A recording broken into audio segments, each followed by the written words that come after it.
Eles decretaram a minha prisão. E deixa eu contar uma coisa para vocês. Eu vou atender o mandato deles. E vou atender porque eu quero fazer a transferência de responsabilidade.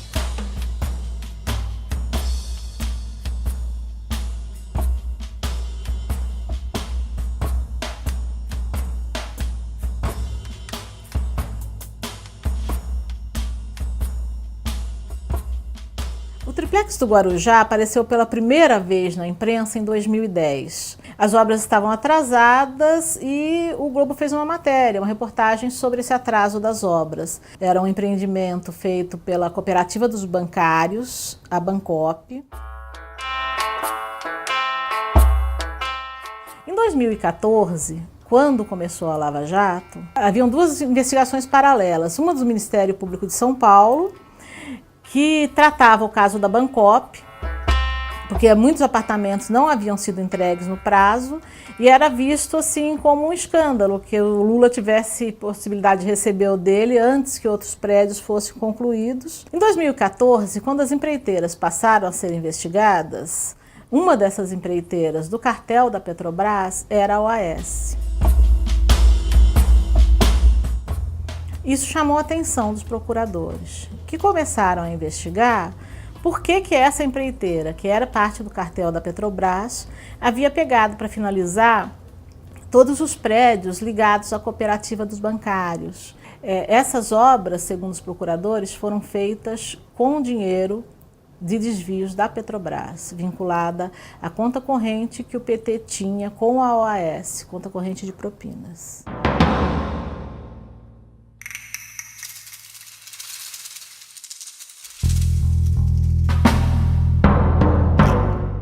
Dia 20 de setembro de 2016, eles apresentaram uma denúncia à Justiça.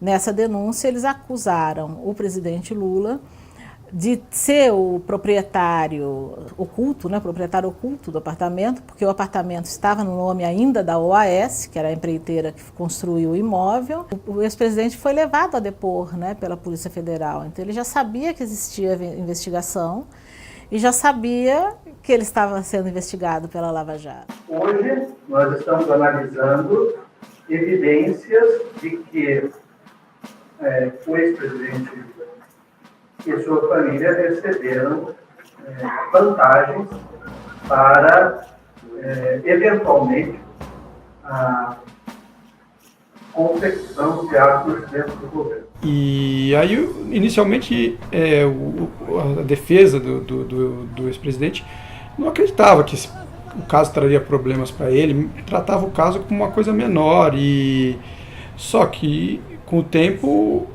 o cerco foi se fechando, né, em torno dele. Provem uma corrupção minha, que eu irei a pé para ter preso esse antigo.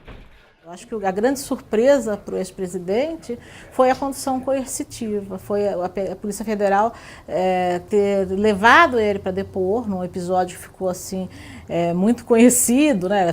Foram até a casa dele, levaram ele até a sede da Polícia Federal no aeroporto de Congonhas para que ele falasse. Ele não se recusou a falar, né? Falou a respeito e sempre garantiu que ele não era o dono do apartamento. Seria tão simples ter me convidado para prestar depoimento que eu iria. Mas eu me senti prisioneiro hoje de manhã.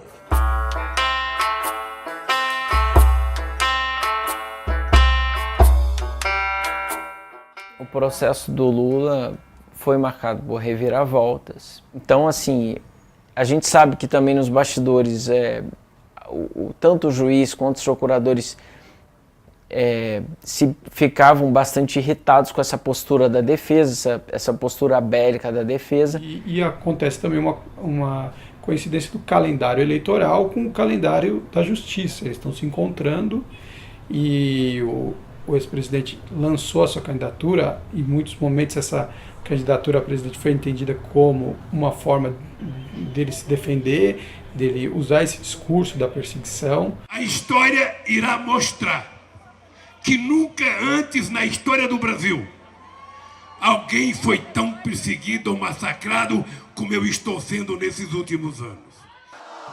Eu estou vivo e estou me preparando para voltar a ser candidato a presidente desse país. Ele usa a todo momento que ele está sendo alvo de investigações, alvo de inquéritos, porque ele quer voltar a governar o país.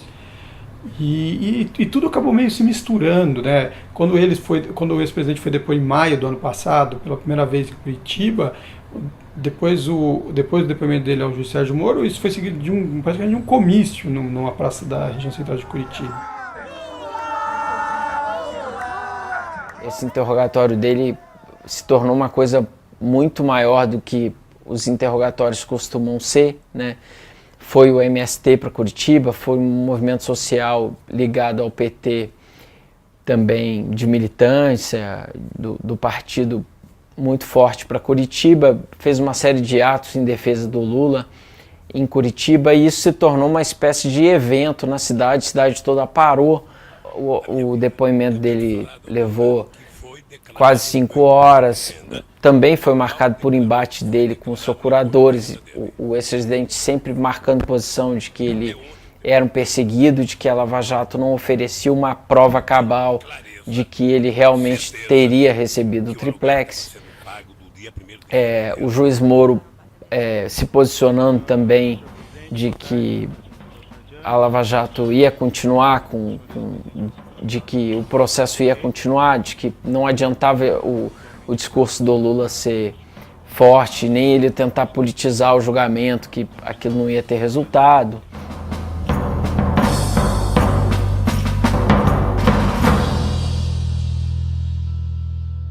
O juiz Sérgio Moro condenou o ex-presidente Lula em julho de 2017 a 9 anos e meio de prisão. Obrigada, nosso eterno presidente Luiz Inácio Lula da Silva. Essa empresa que muita gente tentou vender. Se voltasse a 2011, nem o mais ferrenho adversário do Lula podia imaginar que ele teria um destino como a história está mostrando agora. Eu acho que, em primeiro lugar, a gente precisa ter a dimensão de quem era o Lula que deixou a presidência na virada de 2010 para 2011. O Lula deixa a presidência com 80% de popularidade, elegeu a sucessora, a ex-presidente Dilma Rousseff.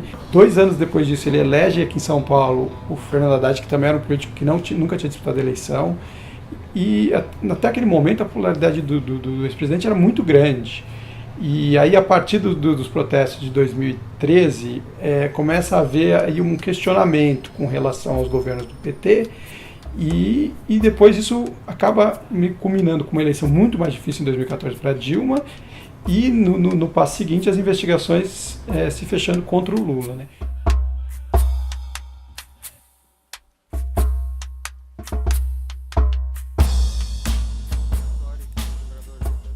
Toda sentença de primeira instância, ela é avaliada pela segunda instância. No caso, é o Tribunal Regional Federal da 4ª Região. São 3 desembargadores que formam a 8ª turma do tribunal, que são os responsáveis pela análise de todos os casos da Lava Jato. Eles se reuniram para discutir a sentença num recurso chamado apelação à sentença, apresentado pela defesa do ex-presidente Lula. E não só eles mantiveram a condenação, como eles elevaram a pena aplicada ao presidente para 12 anos e 1 mês de prisão. A decisão do TRF4, ela foi muito esperada. Por quê? Porque durante todo o período do processo, a defesa do Lula, o tempo todo ela disse que não havia nenhuma prova em relação ao ex-presidente Lula. Eu agora estou condenado outra vez por um desgraçado de um apartamento que eu não tenho, que não é meu. Olha, se eles me condenaram, me deem pelo menos um apartamento, porra. Aí justifica. No momento que eles entenderam que havia o risco havia o risco da prisão foi a partir do julgamento do dia 24 de janeiro. Não foi mais possível manter o discurso oficial de que ele não pensava em prisão. Aí, a partir daquele momento, os petistas já começaram a falar reservadamente que o risco de prisão era iminente, e até publicamente mesmo, que o risco de prisão era iminente. Habeas corpus número 752, procedente do Paraná, relatada pelo ministro Edson Fachin, sendo paciente Luiz Inácio Lula da Silva, impetrante Cristiano Zanin Martins. O Supremo Tribunal Federal deu mais um prazo para o ex-presidente Lula para avaliar o habeas corpus, no qual ele pediu para que não fosse preso, né? E o Tribunal Regional Federal da 4ª Região julgou os embargos de declaração. O embargo é um pedido de esclarecimento. E assim como foi na votação da sentença em janeiro, foi unânime ao negar os embargos do ex-presidente Lula. Ou seja, a partir de agora, a partir dessa decisão, ele tem mais um recurso, mas é uma coisa muito mínima na segunda instância, que é o embargo do embargo. Não necessariamente precisavam usar dos meios oficiais para... Mas, na maioria das vezes, ninguém aprova esse embargo do embargo.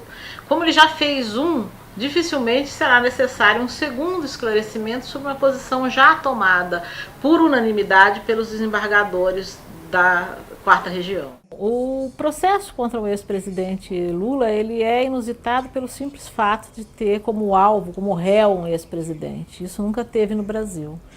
Assim como uma operação contra a corrupção do tamanho da Lava Jato, que tenha tido sucesso e levado à cadeia alguns condenados, né? Isso de fato nunca tinha acontecido no país. Então é uma reviravolta, porque o Brasil já tinha visto muitas apurações, muitas investigações sobre corrupção enterradas. E o mesmo hoje, né, ele ainda lidera as pesquisas para a presidência, para a eleição deste ano para presidente. Então acho que a dimensão esse retrospecto mostra bem a dimensão de colocar, da possibilidade de uma pessoa que viveu tudo isso, que passou por tudo isso, ir para a cadeia. É realmente muito forte. O presidente Lula pode ser candidato mesmo da prisão. Ele tem um prazo, porque até 15 de agosto é quando as candidaturas são registradas. Ele pode fazer o registro de candidatura e esperar que o Tribunal Superior Eleitoral indefira. Eles sabem que eu sei como consertar esse país. Porque quando eu peguei o Brasil em 2002, estava pior do que... Ou faça uma impugnação, o termo correto é impugnação da candidatura.